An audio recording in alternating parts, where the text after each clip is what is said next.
Welcome back. We are here at Classic Talk with Bing and Dennis. Today we're having the pleasure of visiting with Dmitri Vorostovsky.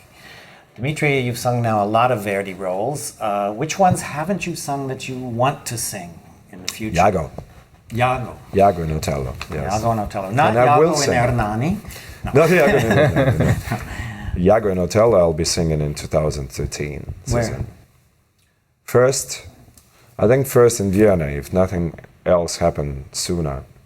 Vienna, Hamburg, then eventually I'll be singing theater at Covent Garden, and you name it. Right. Speaking of all these great opera houses, you travel all over, but do you have a certain very few that you consider your so-called home, where you feel the best and where you have a great relationship? Well, it's pretty much here in New York at the Metropolitan Opera and Covent Garden. I feel very at home in Vienna Staatsopera nowadays, and I feel comfortable in Bastille. I feel comfortable just about anywhere I go. Do you, outside of New York, in America, you've sung, I suppose, in San Francisco and Yes. Chicago? Yes, Where else? that's it. That's it. But you've given recitals probably all Oh yes, I've given recital all over the world. right. Yes. What kind of recital usually you like to do? Oh, the song recitals. This is probably the most comfortable genre that I can do, and I can also move around the world easily. All you have to do to have is your pianist. Right. When would you say that really the breaking point for you starting, when you were young? Is it from the war winning? I mean, Cardiff? yeah.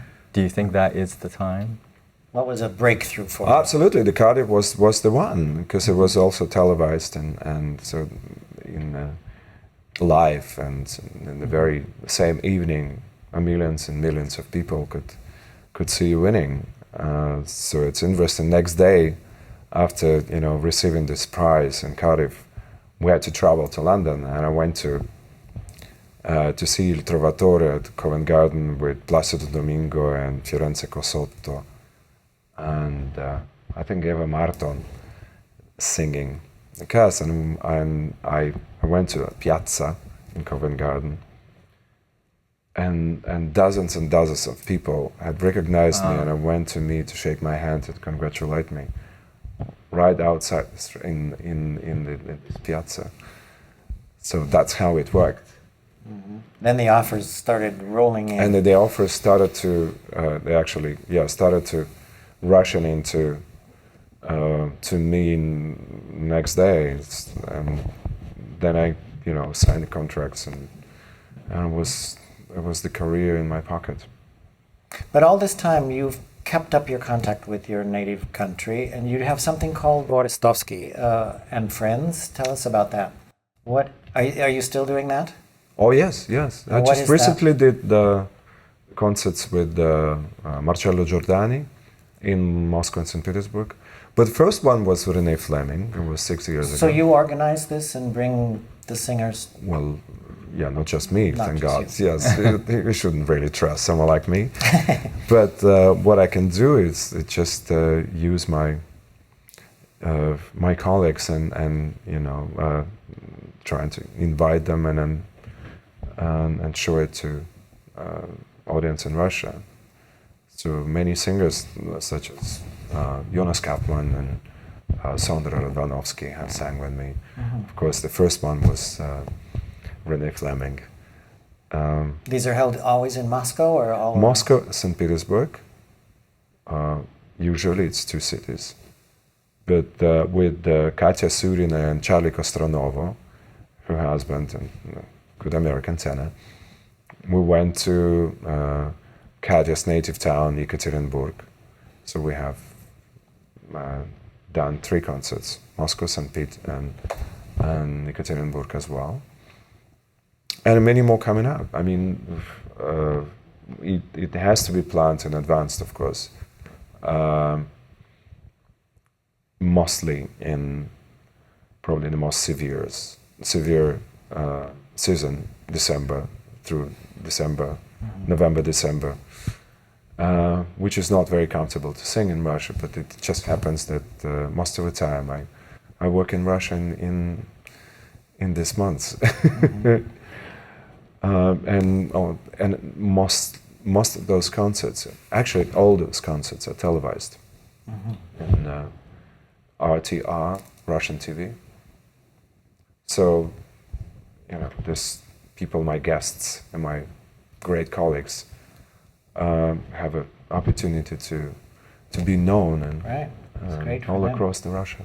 In your career, it's always so glorious and everything is so going your way. Now, do you have any moment you feel it's not so good? I mean, in life, it must be there's just somewhere that you feel, it's not so good right now.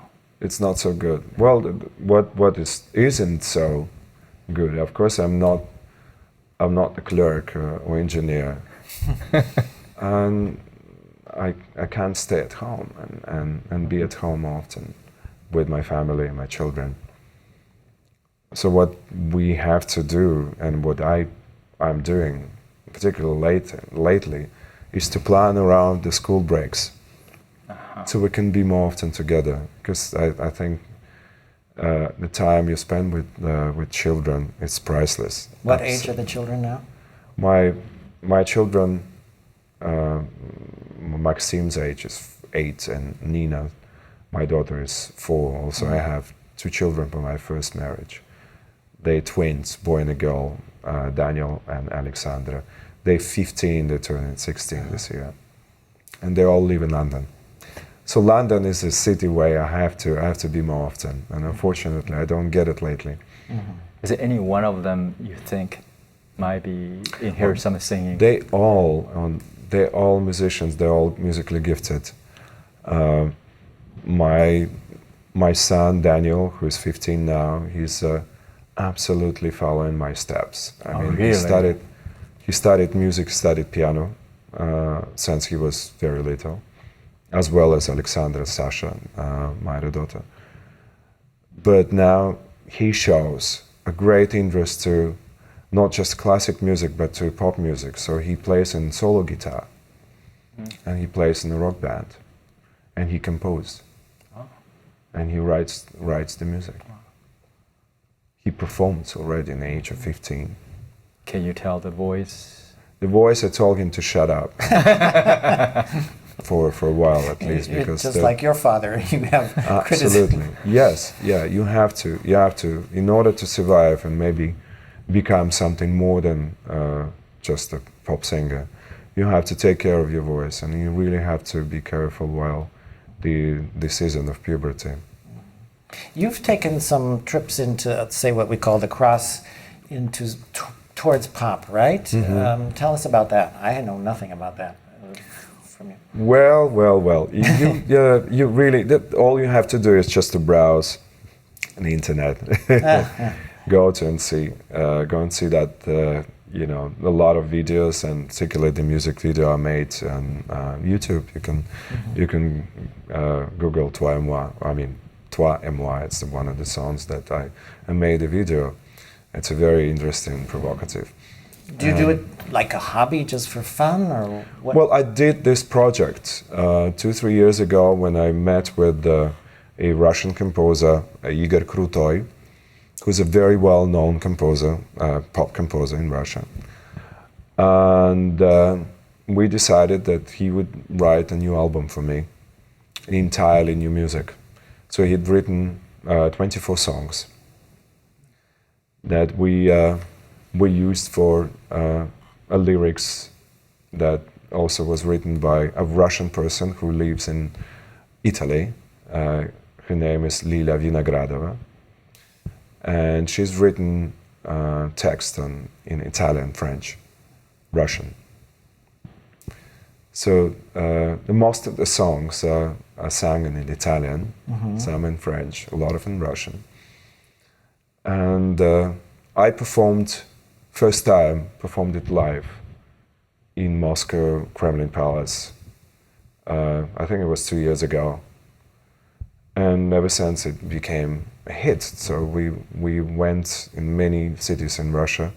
We have performed in Radio City Music Hall in New York 2 years ago, and I'm liking it. I mean, it of course it helps me to reach out for a new audience, and of course it attracted a lot of foreign people to what I'm doing, to classic music, because of this link. Sure. And also it kind of fulfills my music interest, because my interest and preferences are still very wide. When you're not singing Verdi, if you're at home, if you have your earphones on, what are you listening to? Ooh, I'm listening jazz. I like to listen jazz. I like listening a lounge music. I like to even disco. When I work out, I go for dance music because it's kind of keep motivating you.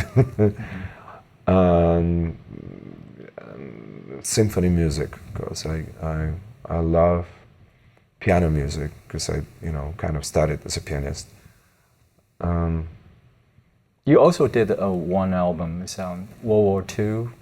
Oh, that's right. Yes. Yes. Well, I've done many kind of genre, different type of Right. genre, and this one is I would call it a classic pop, Russian pop. I would say It was very Soviet pop. successful, I think. It was extremely successful, and we put several tours across the world, and then across United States, Canada, and Mexico. We did up to 13 concerts in North America only, with a group of the chorus, the Academy of Popov's Choir, and the orchestra, the symphony orchestra, and conducted by Konstantin Orbelian, my good colleague and friend, and it was a huge success. It's an amazing experience that we'll never forget. That's the songs of the war have got some kind of codes of pain that reads by a foreign audience, and some who have no idea about what is those songs are written about, because some of the people, particularly in the United States, have no idea of the Second World War existence, and if they do, they probably know something about the American part, that America had participated in this war, but the entire Eastern Bloc was not engaged at all, but Russians had lost over 20-25 million people only during that war.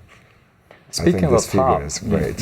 Speaking of a pop, that I've seen some of the clips, and you're doing so well. I mean, not too many classic singers they can do that. I mean, Yeah. you have the look, and you have the everything, a package there. So you seems to be you just catch both sides of the world. I don't know, it's been a package from the beginning.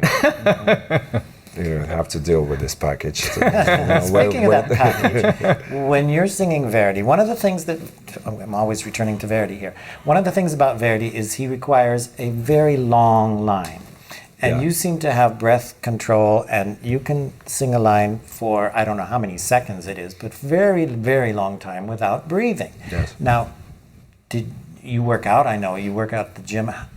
Were you always able to do this, or have you built Yes. that up? You were always able Yes. to do that. Particularly when the voice was much lighter, I've been able to throw non-stop phrasing for for half a minute. or Are you more. a swimmer?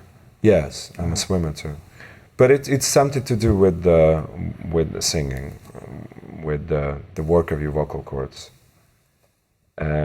You don't have to be a Superman. You should never push your sound. So that's the clue. I mean, even if you're on a great stage as Metropolitan Opera, you should never tend to push your sound. If you push, the voice normally doesn't go any further than your nose, and stays here with you. But you Doesn't on the travel. stage singing, it sounds huge to you when you're doing, if you're pushing, right? How do you know to say, come on, take it easy, don't push? Well, there is a control, freak sitting inside of every of us. I mean, each of us, and it really depends of who's taking control, your emotion, your heart, or someone sitting inside of you saying, "Come on, just hold it." Yes. It's very, very important. It's all about balance. It's all about spontaneous conception and stuff. It never repeats itself. Sometimes you go out of control, but maybe you just please yourself more than the other guy. It's all about self-satisfaction. If you're pleased with what you're doing, it's the ultimate happiness in the world.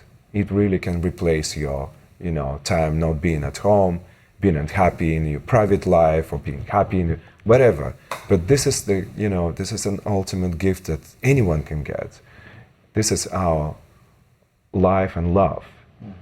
And we don't know anything better than this. We live our lives on stage, and it's a fantastic opportunity. Speaking of that, let's listen to a clip. This is Verdi. Could you roll that, please?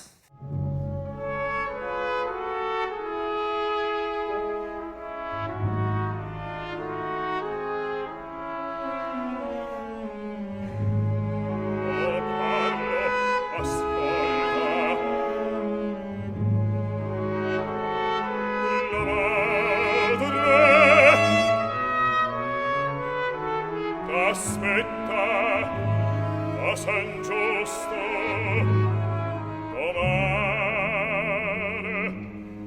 tutto ella sa.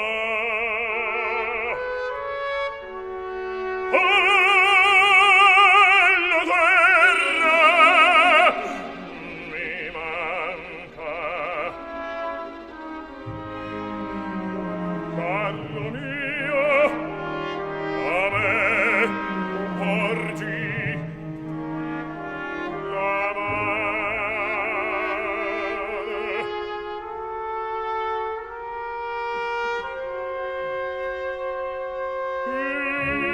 Io morro,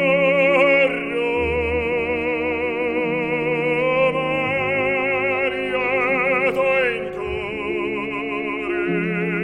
che potei così salvare allo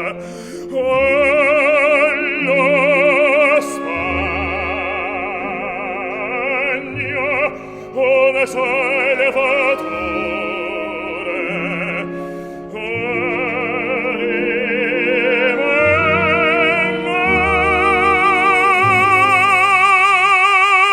anima di scorredere.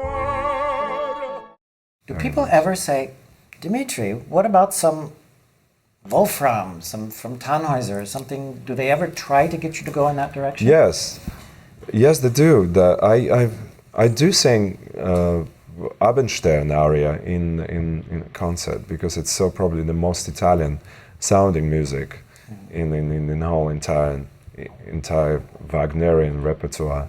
But I think to become a Wagnerian singer, you really have to be born Wagnerian singer, and in order to sing this music, you have to hit a different technique. It has nothing to do with Italian singers singing the Italian technique. So I think I'll pass that for now. You never say never say never, but at least upcoming 10 years, I'll be still singing Verdi, I hope. Yeah. So do you think, now, you're going to do, pop and classic in the same time? Or? Just about everything, Yeah. anything. There's more pop projects coming up, and we actually have made already a couple of appearances with well-known French pop singer Lara Fabian, and also with Sumi Jo, the Korean Yes. soprano. Igor Krutoy is writing an album for three of us, which is going to be another crossover album. I look forward to work for this project. How do you feel? I mean, seeing those two different. Yes, it's easier, but it's also difficult because you have to really know how to work for the mic when you're recording, and it's something different you feel when you have to perform in large venues, which I do very often, and using the mic, you really have to learn it. But so I'm learning it my own hard way, because it always comes after the big opera project, so you really have to regroup, and sometimes you even have difficulties with going back to the same operatic repertoire. But that's how life goes. Yeah. Do you think singing pop is a little freer for you?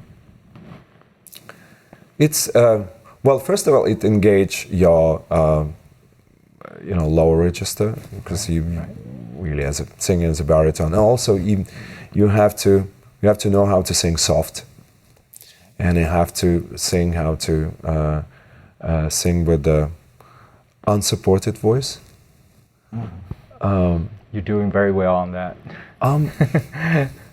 And you are always, you have to be precise in terms of intonation. That's the hard thing to do when you're not singing with your full voice out. Right. So it engages your other qualities as a musician, and also it somehow it tickles your taste buds, your musical, and it makes your life more exciting. Do you think in the last 20 years, appearance on stage in classic music really changed a little bit? See, the way you look and everything. Do you feel really? The way I look, or Not you. I mean, you always look good. I would speak generally. Yes, it became part of the kind of a same army of the art of entertaining. So it's a whole package that. It's a whole package that costs a lot of money too, and it involves probably the same mechanisms in the genre of classic music. Same public relations, same approach to the press, to the audience, and unfortunately, it loses its to pop art, which is obviously has taken over the whole world. So in a way, the classic art needs to kind of participate and comply with it. Catch up This with. is something we could talk about for a long time, but unfortunately Absolutely, we are yes. out of time. It's been a great pleasure, Dmitry. Thank Yes. you so much for coming. Thank you. We've been talking Thank you with both. Dmitry Vorostovsky here on Classic Talk with Bing and Dennis.